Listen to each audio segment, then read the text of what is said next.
ৰাজভোগীয়া তেওঁতো বিৰামংশৰ ৰজা আছিল জ্যেষ্ঠজনে জোৰ জবস্তি কৰি তেওঁক ৰজা পাতিলে বুদ্ধদেৱৰ দৰে তেওঁ ৰাজভোগ ত্যাগ কৰি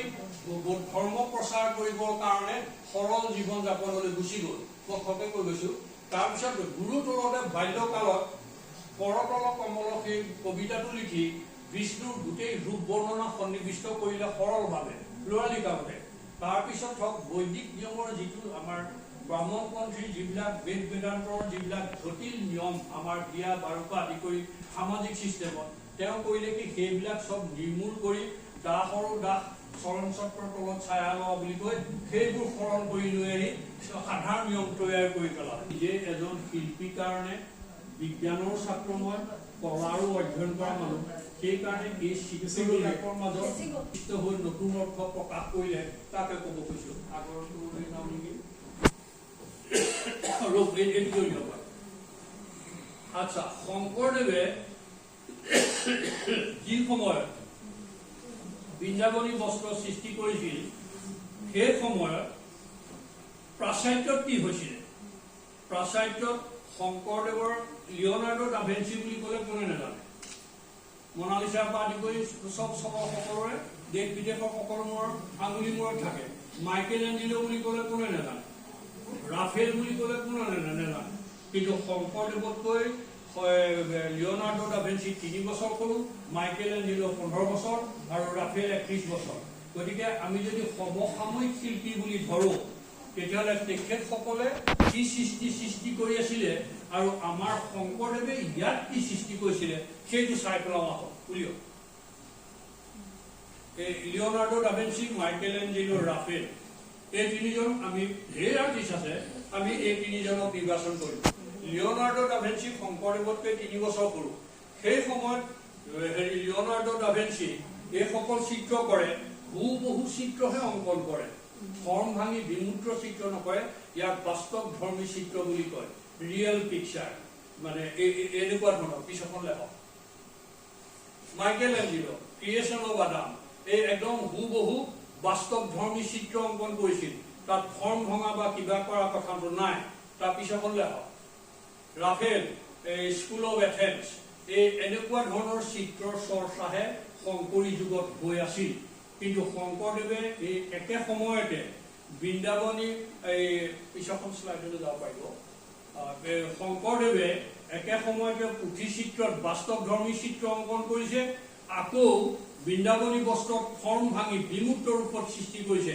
বিমূৰ্ত ৰূপত সৃষ্টি কৰা আমি কেইজনমান চিত্ৰশিল্পী উদাহৰণ ললো পল চেজান পেব্লো পিকাছো আৰু সালভেডৰ ডালি এই উদাহৰণ উলিয়াওক এইজন হ'ল পল চেজান এইটো এটা পাহাৰীয়া লেণ্ডস্কেপ এই লেণ্ডস্কেপটোক লাহে লাহে ফৰ্ম ভাঙি চিম্পুল কৰিছে আৰু হুবহু অঁকা নাই বিমূৰ্তলে এখোজ পেলাইছে তাৰ পিছখন লেখক এই পেব্লো পিকাছো শংকৰদেৱে মূৰ্তিত যিটো কিউবিজিম সূত্ৰ প্ৰয়োগ কৰিলে 350-400 বছৰ আগত পেব্লো পিকাছোৱে কিউবিজিম 350 বছৰৰ পিছত এই চিত্ৰখনত ৰূপান্তৰ কৰিছিল তাৰপিছত কওক এই পেব্লো পিকাছোৰ এই গুৱেনিকা চিত্ৰ গতিকে ই বিমূৰ্ত চিত্ৰ সালভেডৰ ডালি চব ইয়াত ফৰ্ম ভাঙি ঘোঁৰাৰ পৰা আদি কৰি এই চিত্ৰখন আঁকি পেলালে ইয়াত ফৰ্ম ভাঙিলে কিন্তু এই ঘটনাবোৰ প্ৰাচাত্যত কেতিয়া হৈছে শংকৰদেৱৰ 350-400 বছৰৰ পাছত হৈছে কিন্তু শংকৰদেৱে ফৰ্ম 350 বা 500 বছৰৰ আগতেই তৈয়াৰ কৰি পেলালে আমাৰ এইখন দেশত এতিয়া পিছলৈ যাওঁ আচ্ছা বৃন্দাবনী বস্ত্ৰত আধুনিক চিত্ৰশৈলীৰ সূত্ৰ অনুসন্ধান কৰিবলৈ যাওঁতে আমি এই চিত্ৰকেইটা যদি চাই পেলাওঁ তেতিয়াই আমি গম পাই যাম বৃন্দাবন উলিয়াও বৃন্দাবনত মূল কথাটো হৈছে কি ৰেখাৰ বিমূৰ্ত ৰূপ প্ৰকাশ concept abstract expression of line এতিয়া এইখিনি অলপ সাৱধানে ধ্যান দিব এইখন হৈছে আমাৰ সাঁচিপাতত থকা বাস্তৱ ধৰ্মী বৃন্দাবনী বস্ত্ৰ ডিটেইল আছে উলিয়াওচোন পিছৰ ক্লিক কৰচোন এখনকৈ মমতা ল'ব পাৰে আছক গ্ৰুপ আছে দেখিছে এতিয়া ইয়াত পহু আছে গছ আছে চৰাই আছে পানীত হাঁহ চৰিছে কৃষ্ণ আছে আৰু গাই দামুৰি আছে এই চিত্ৰবোৰ সৰলভাৱে অঁকা হওক কিন্তু বাস্তৱ ধৰ্মটোক অনুকৰণ কৰিছে নেক্সট বৃন্দাবনী বস্ত্ৰত কি কৰিলে বৃন্দাবনী বস্ত্ৰত একেবাৰে উল্টা কৰিলে বিমূৰ্ত ৰূপত প্ৰকাশ কৰি দিলে এডাল লতাৰ দ্বাৰা বৃন্দাবনী বস্ত্ৰক প্ৰতিফলিত কৰিছে কেনেকৈ বৃন্দাবন বুলি ক'লে কি বুজায় নৃত্যৰ জঞ্জনী সুৰৰ জংকাৰ এই কথাখিনিয়ে আৰু পাতে ফুলে জ্যোতিষ্কাৰ মূল কনচেপ্টত এই তিনিটা শব্দতে সোমাই আছে পাতে ফুলে জ্যোতিষ্কাৰ সুৰৰ জঞ্জনী এইটোৱেই কথা নহয় জানো তেতিয়াহ'লে চাওক এই বৃন্দাবনী বস্ত্ৰত এডাল এইটো অলপ কম ফুলা আৰু এইটো অলপ বেছিকে ফুলা নেক্সট পিছফালে হওক ক্লিক কৰক এতিয়া আমি বিমূৰ্ত ৰূপৰ বিশ্লেষণলৈ আহিছো এই যিডাল লতাডাল গৈছিল এই ধৰণে এইডাল ৰিডমেটিক এডাল লাইন এই ৰিডমেটিক লাইনটো ইনফিনিটিলৈ গুচি গৈছে ৰিডম এটা লৈ লৈ তাৰমানে কি বৃন্দাবনী বস্ত্ৰখন বিশাল সেই কথাটো বুজালে এইটোত লিনিয়াৰ মোশনটো আছে তাৰপিছত আকৌ এই ফুলপাহ আগত দেখিছে নহয় ইয়াৰ ফুলৰ পাহিবোৰ কাশী আকাৰ ফুলৰ পাহিবোৰ কাশী আকাৰ এইবিলাকে ঘূৰি আছে ঘূৰণ প্ৰবাহ এই ঘূৰণ প্ৰবাহটো উলিয়াওক ঘূৰণ প্ৰবাহ মানে নৃত্যৰ জঞ্জননী সুৰৰ জঞ্জননী সেইটোৰ পৰা ঘূৰণ জঞ্জননীটো সৃষ্টি কৰিছে এই ঘূৰণ প্ৰবাহটো আহি লিনিয়াৰ মোশনত সংযোগ কৰি লিনিয়াৰ আৰু সাৰ্কুলাৰ মোশন দুইটা কম্বাইন কৰি বৃন্দাবনৰ গোটেই প্ৰতীকটোকে সম্পূৰ্ণ এডাল ৰেখাৰ দ্বাৰা বিমূৰ্ত ৰূপত আচৰিত ধৰণে প্ৰকাশ কৰি পেলালে এইটো হ'ল বৃন্দাবনৰ কনচেপশ্যন তাৰপিছত এইটো আমি যিটো কৈছিলো কালীয় দমন অহাসুৰ বকাসুৰ নৰসিংহ গুৰু ইয়াত কি কৰিছে বিষয়বস্তুৰ আকাৰবোৰ ভাঙিছে নতুন সংৰচনা কৰিছে সংগতিপূৰ্ণ প্ৰতীক ব্যৱহাৰ কৰিছে ইয়াৰ মডাৰ্ণ সূত্ৰটো হ'ল distortion or reshaping of form and use of related symbols এই কথাবোৰ গুৰুজনাৰ মনলৈ সেই যুগত কেনেকৈ আহিছিল আমি বৰ্তমান যুগৰ শিল্পী হৈও থমকি ৰওঁ ভাবিবলগীয়া হ'লে আমি ডিটেইললৈ যাওঁ এখন এইখন হ'ল সাঁচিপাতত চিত্ৰ ভাগৱতত থকা কালীয় দমনৰ চিত্ৰ ভাগৱতত অংকন কৰিছে এই গুৰুজনাই কালী নামৰ ওপৰত কালীক দমন কৰিছে কালীৰ পত্নীয়ে স্তুতি কৰিছে মৃত গাই ডামুৰি আছে আৰু কদম গছ লগত আছে এইটো হ'ল চিত্ৰ ভাগৱতৰ চিত্ৰ কিন্তু বৃন্দাবনী বস্ত্ৰত কি কৰিলে সেই কালী নাগ আছিল তেনেকুৱা ধৰণৰ দীঘল নাযায় ইয়াত এবাৰ দেখুৱালে সাৰ্কুলাৰ ফৰ্মত এবাৰ এইটো ফৰ্মত ভাঙিলে এবাৰ আকৌ এনেকৈ ওলোটাকে ভাঙিলে তাৰপিছত এইটো পাত খুৱাই পেৰেলেল ফৰ্মত ভাঙিলে ইয়াত এই এনেকুৱা ধৰণৰ 1 2 3 4 ছটা ফৰ্মত এটা বিষয় ভাঙি পেলালে আৰু শেষত এয়া দেখক এই মৌৰ চৰাই প্ৰতীককে কৃষ্ণ বুলি দেখুৱালে আৰু এই দূৰপাত ধৰিবলৈ তাত পাব মাজে মাজে এই চিত্ৰত কদম গছ লাগে কাৰণে বৃন্দাবন কাৰণে কালীয় দমনৰ কদম ফুল সংযোগ কৰিলে দুজন কালীৰ মাজত প্ৰতীক হিচাপে গতিকে এনেধৰণে দেখা যায় যে এইবিলাক অস্বাভাৱিক ধৰণেৰে স্বয়ংক্ৰিয়ভাৱে গুৰুজনাই এই ফৰ্মবোৰ সেই যুগতে ডিষ্টৰশ্যন কৰিছিল সেই একেধৰণে অঘাসুৰৰ চিত্ৰ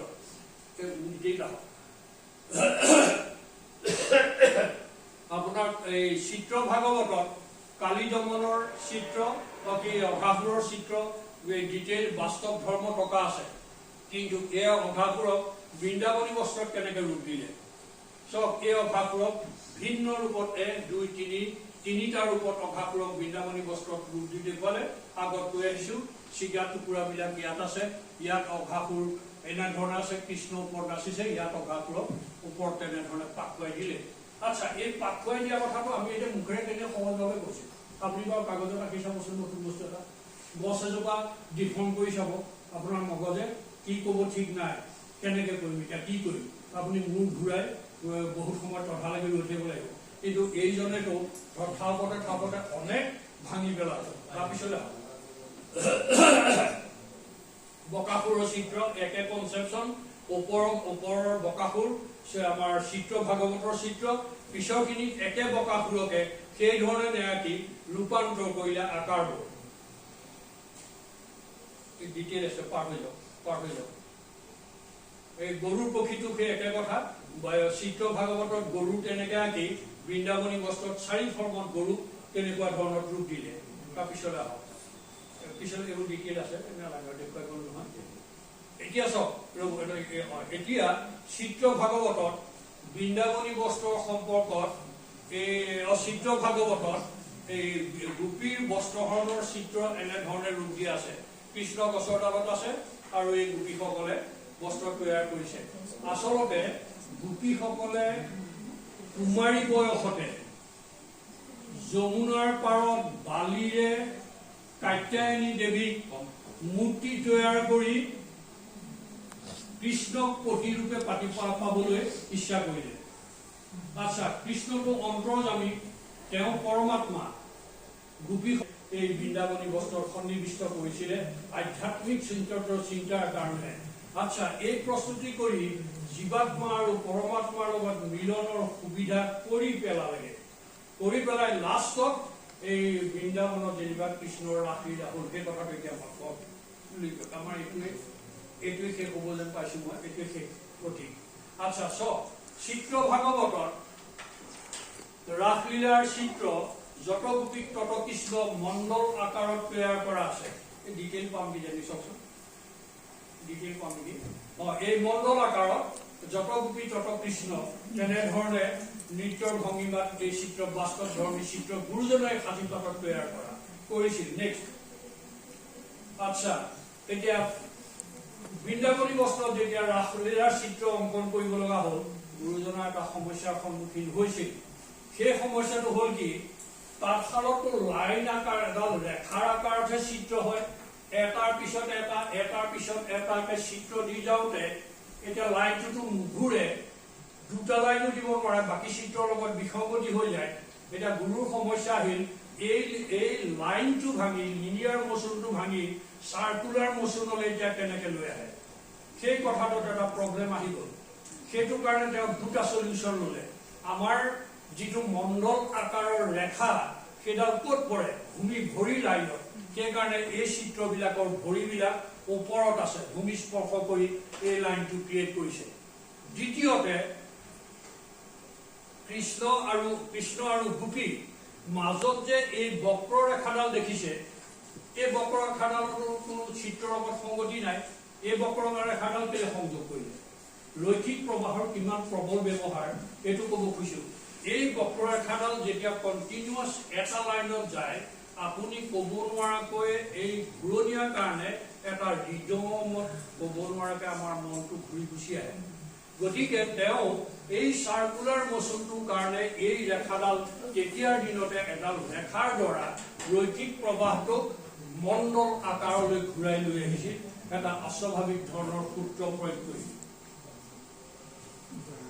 এতিয়া যে সেই সূত্ৰটোৰ কথা কৈছো এই ৰেখাডাল ইয়াত দেখুওৱা গৈছে এই ৰেখাডাল চাওক এই ৰেখাডাল যেতিয়া কণ্টিনিউয়াছ লাইন হৈ থাকে আপুনি যদি একেৰাহে চাই থাকে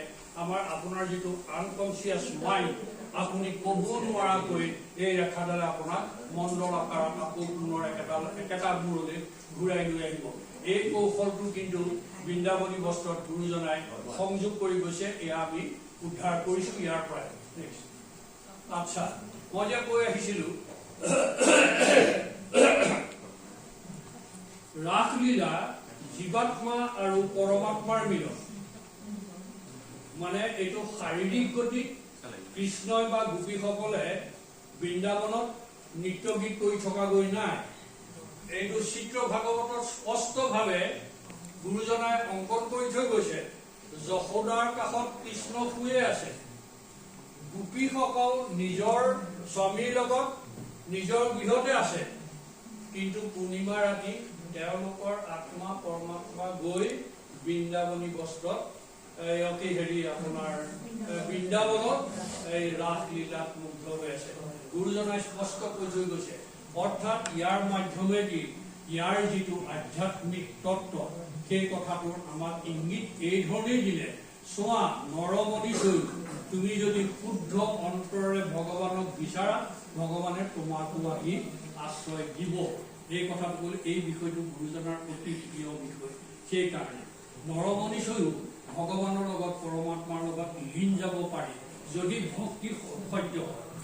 এইখিনি মূল কথা হ'ল মোৰ শেষ হৈ আছে আমি ইমানবোৰ বিশ্লেষণৰ পাছত এটা সিদ্ধান্তলৈতো আমি আহিব পৰা হলো সেইটো হ'ল কি মহাপুৰুষ শ্ৰীমন্ত শংকৰদেৱেই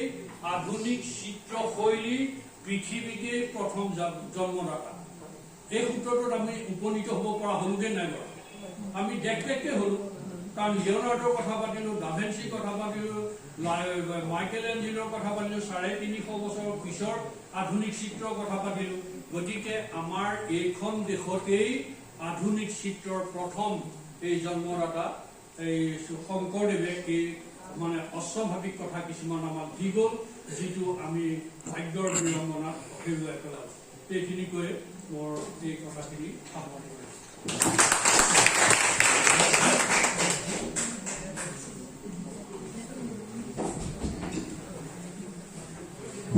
সময়